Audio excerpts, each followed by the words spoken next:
Hello friends, आप देख रहे हैं आपका चैनल शेयर बाजार विद आयुष। और दोस्तों, आज के दिन आपने गिरता हुआ देखा है बीएसई को। मेजरली सारे जो कैपिटल मार्केट रिलेटेड कंपनीज है, चाहे वो पीएसई हो, इसके अलावा अगर मैं बात करूँ एंजल वन के बारे में तो 5% की गिरावट है, सीडीएसएल में 2% तक की गिरावट है, कैम्प्स में 5% की गिरावट है, ग्रो में लगभग 1% की गिरावट है। तो ये जो गिरावट दोस्तों हमको आज के दिन देखने को मिली है, राइट, इसके पीछे का रीज़न क्या है, इसको याद रखिएगा। इस वीडियो में समझाया जाएगा कि ये गिरावट क्यों हमको बेसिकली आज के दिन ये सारे कैपिटल मार्केट रिलेटेड कंपनीज में देखने को मिली है। अगेन, कोई बाय और सेल रिकमेंडेशन नहीं है, तो पहले डिस्क्लेमर आपको क्लियर कर देता हूँ कि ये कोई बाय और सेल रिकमेंडेशन वाला वीडियो नहीं होने वाला है। इस वजह से हम समझेंगे कि आखिर आज ऐसा हुआ क्यों है। लेकिन दोस्तों, वीडियो में आगे बढ़ने से पहले, जो दोस्तों हमारा नया चैनल आपको पता ही है, यहाँ पर हमने ओपन किया है अभी तक। अगर आपने इस चैनल को सब्सक्राइब नहीं किया है तो आप जाकर ज़रूर चेकआउट कर सकते हैं। देखिए, मेजरली आपको पता ही है इस चैनल पर हम ज़्यादातर आईपीओ रिलेटेड बात करते हैं, बात दूसरे भी करते हैं, लेकिन मेजरली आईपीओ रिलेटेड बात करते हैं। लेकिन ये चैनल दोस्तों एक्सक्लूसिव है, जिसमें हम आईपीओ रिलेटेड बात तो सिर्फ इस चैनल पर करेंगे, लेकिन बाकी मार्केट रिलेटेड खबरें जो है वो हम इस वीडियो पर चर्चा करें, इस चैनल पर चर्चा करेंगे। और आज ही याद रखिएगा, 2 वीडियोज़ यहाँ पर अपलोड हो चुके हैं, जिसमें देखिए जीडीपी का आंकड़ा निकल कर आ चुका है, तो उसका याद रखिएगा जो वीडियो है वो अपलोड हो चुका है। इसके अलावा याद रखिएगा, आज जो मार्केट गिरा, ये क्यों गिरा, इसके पीछे का रीज़न क्या है, वो भी हमने अपलोड कर दिया है। तो ये दोनों वीडियोज़ आप जाकर चेकआउट कर सकते हैं। लिंक मैंने चैनल के डिस्क्रिप्शन में दे रखी है, तो आप जाकर चेकआउट कर सकते हैं, या फिर आई बटन पर याद रखिएगा, आपको जो वीडियो है वो मिल जाएगा। दोस्तों, आज आखिर ऐसा हुआ क्योंकि इस प्रकार का जो फॉल है वो हमको देखने को मिला है इन सब शेयर्स के अंदर। लगभग याद रखिएगा 3.5% बीएसई गिरा है। इसके अलावा बाकी सारे शेयर्स, आप एंजल वन को देखिए, एक दिन में 5% टूट गया, राइट। इसके अलावा अगर आप कैम्स को देखेंगे तो ये 5% टूटा। इसके अलावा आप देखेंगे सीडीएसएल को, तो यहाँ पर गिरावट है। सारे जो कैपिटल मार्केट रिलेटेड कंपनीज है, याद रखिएगा, वहाँ पर आपको सिर्फ प्रेशर देखने को मिला है। बिल्कुल, बाजार भी तो गिरता हुआ देखने को मिला है, ये बात भी सही है, लेकिन इस बात का ध्यान रखिएगा, बाजार के गिरने से इनकी खबर का कोई इन पे खबर नहीं पड़ी है। लेकिन हुआ क्या है कि जो न्यूज़ कल के दिन भी आई थी, जो मैंने आपको बताया था, वो दोस्तों आज इम्पैक्ट हमको डालती हुई देखने को मिली है। क्योंकि खबर क्या आई है, खबर ये देखिए कल की है, जिसमें आपको मैंने बता दिया था कि एनएससी के सीईओ की तरफ से स्टेटमेंट निकल कर आया है कि जो एफएनओ वॉल्यूम में हमको अब ड्रॉप देखने को मिल रहा है। क्यों? बिकॉज जो एसटीटी हाइक है उसका अब असर जो है वो बेसिकली पड़ता हुआ दिख गया है। जी हाँ, ये याद रखिएगा, कल के दिन बयान निकल कर आया था एनएससी के सीईओ का, और ये बयान से एक बात मार्केट को क्लियर हो गई कि जो कैपिटल मार्केट रिलेटेड कंपनीज है, जो सबसे ज़्यादा वॉल्यूम जनरेट होता है, याद रखिएगा एफएनओ से, वो वॉल्यूम में अब डिक्लाइन देखने को मिल रहा है। और अगर वॉल्यूम डिक्लाइन होगा तो क्लियर बात है, कंपनीज का रेवेन्यू भी याद रखिएगा डिक्लाइन आपको होता हुआ दिखेगा। और ये कह सकते हैं दोस्तों, खबर जो थी उसने ये बड़ा नेगेटिव इम्पैक्ट जो है वो डाल दिया। ये बात ध्यान रखिए, बात क्लियर है। मार्केट्स को क्या पसंद नहीं है, मार्केट्स को हमेशा एक बात ध्यान रखिए, ऐसी कंपनी रिलेटेड अगर नेगेटिव न्यूज़ आएगी तो ये पसंद नहीं है, और ये न्यूज़ अपने आप में नेगेटिव ही है। क्योंकि बीएसई याद रखिए जो रेवेन्यू जनरेट कर रहा है, राइट, मेजर कंट्रीब्यूटर कौन होता है उसमें, आपको पता ही होना चाहिए। मेजर कंट्रीब्यूटर याद रखिएगा उसमें हमेशा होता है एफएनओ, राइट। फ्यूचर ऑप्शंस हमेशा याद रखिए एक बहुत बड़ा इम्पैक्ट डालते हैं यहाँ पर रेवेन्यू के अंदर, बिकॉज वो वॉल्यूम सम गेम है, राइट। वॉल्यूम बढ़ाते हैं वो, याद रखिएगा, एक्सचेंजेस का। और एक्सचेंज कैसे कमाता है, जितना ट्रेड होगा उतना एक्सचेंज कमाएगा। और वैसे याद रखिएगा जो कैपिटल मार्केट कंपनीज है, जो broking companies like angel one, ये भी उसी तरीके से कमाएंगे, सीडीएसएल भी उसी तरीके से कमाएगा, कैम्प्स भी याद रखिएगा कैपिटल मार्केट इंटरमीडिएट, तो यहाँ पर भी इसी तरीके से पैसा याद रखिएगा बनता हुआ दिखता है। एंड ग्रो भी याद रखिएगा वॉल्यूम पे पैसा बनाता है। तो ऑब्वियस सी बात है, अगर दोस्तों इनके बिजनेस पे इंपैक्ट पड़ता हुआ दिखेगा तो नेगेटिव इंपैक्ट तो आएगा ही। इसलिए आप समझिए, आज सारे शेयर्स, एंजल वन हो, बीएसई हो, कैम्प्स हो, सीडीएसएल हो, ये गिरावट का कारण जो बनते हुए नजर आए हैं, वो याद रखिएगा एनएससी सीईओ के एसटीटी रिमार्क पर जो रिएक्शन है वो हमको देखने को मिला है।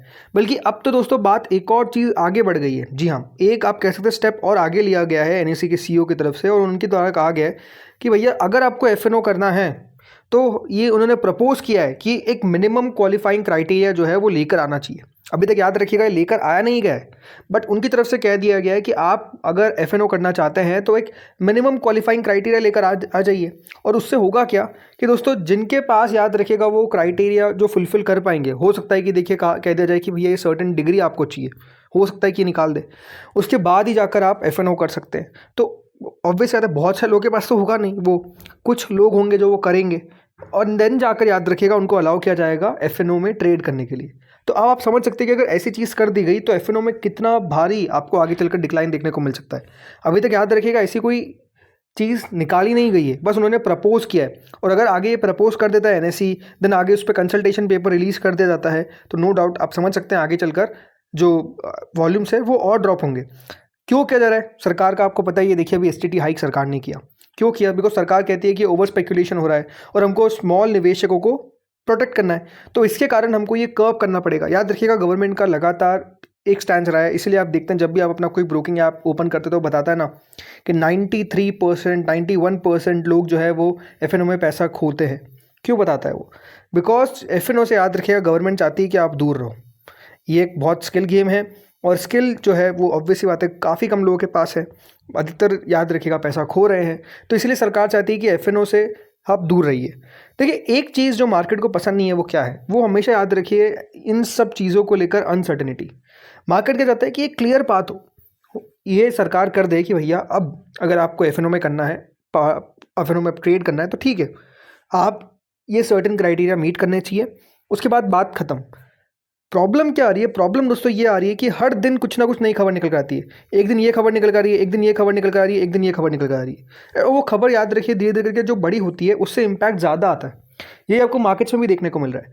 देखो एफएनओ को देखा इस तरीके से जा रहा है कि वो अपने आप में गैम्बलिंग है, लेकिन मेरे हिसाब से एफएनओ एक स्किल गेम है, राइट। स्किल जिसके पास है, जिसको ट्रेड करना आता हो, जिसको देखिए फटाफट खरीदना बेचना आता हो, जिसको चार्ट सही तरीके से पढ़ने आते हो, ये कह सकते हैं कि वो लोग थोड़ा ज़्यादा सक्सेसफुल होते हैं एफएनओ के अंदर।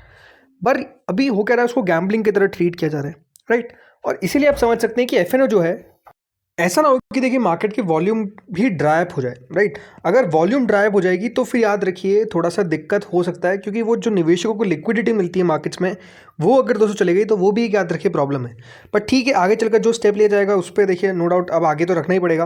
बट एक और चीज़ दोस्तों कही गई उनके द्वारा कि आगे चलकर हो सकता है कि जो एसटीटी हाइक है वो और भी फर्दर हो, मतलब और हो सकता है कि यहाँ पर जो सरकार है वो फैसला और लेता हुआ नजर आए। एसटीटी हाइक तो नहीं करेगा, लेकिन हाँ इसको लेकर कहा जा रहा है कि देखिए सरकार और भी कोई कदम उठा सकता है। एक्सचेंजेस हो सकता है, मतलब एक्सचेंज इन द सेंस कि सेबी हो सकता है कुछ नया लेकर नियम आ जाए। तो ये मार्केट का दोस्तों सेंटीमेंट, ओवरऑल इन कंपनीज का सेंटीमेंट याद रखिएगा बिगाड़ते हुए नजर आ गया, क्योंकि उनकी तरफ से जो स्टेटमेंट निकल कर आया उसका क्लियर इंपैक्ट और इनके द्वारा साफ कहा गया कि याद रखिएगा ये इफेक्ट अप्रैल में होगा, तो इसका और असर आपको आगे चलकर पड़ता हुआ देखने को मिलेगा। तो मार्केट अब इसी को देख रहा है, इसीलिए आप समझ सकते हैं कि ये जो सारे शेयर्स है दोस्तों ये आज अंडर प्रेशर कारोबार करते हुए दिखे। लास्ट 5 दिनों में 1.39% गिरा है। बीएसई एंजल वन का तो चलिए स्टॉक स्प्लिट भी हुआ था तो वो भी एक रीज़न है, बट स्टिल 7.5% के आसपास की गिरावट है। सीडीएसएल में पिछले एक महीने में आप देखिए 3-4% गिर चुका है। कैम्स की अगर बात करता हूँ तो एक महीने में लगभग 3-4% गिर चुका है। तो ओवरऑल गिरावट आपको इन सारे जो कैपिटल मार्केट रिलेटेड कंपनीज हैं वहाँ पर आपको आज के दिन प्रेशर देखने को मिला और गिरावट का कारण भी आपको समझ में आ गया। तो दोस्तों इस वीडियो में तो इतना ही था। होपफुली आपको वीडियो बढ़िया लगा होगा। अगर अच्छा लगा तो लाइक कर देना, चैनल से पहली बार जुड़े सब्सक्राइब कर देना। अगेन कोई बाय और सेल रिकमेंडेशन नहीं है किसी भी शेयर पे। अगर आपको बाय और सेल करना है तो अपने फाइनेंशियल एडवाइजर से कंसल्ट करिएगा। Thank you friends for watching this video.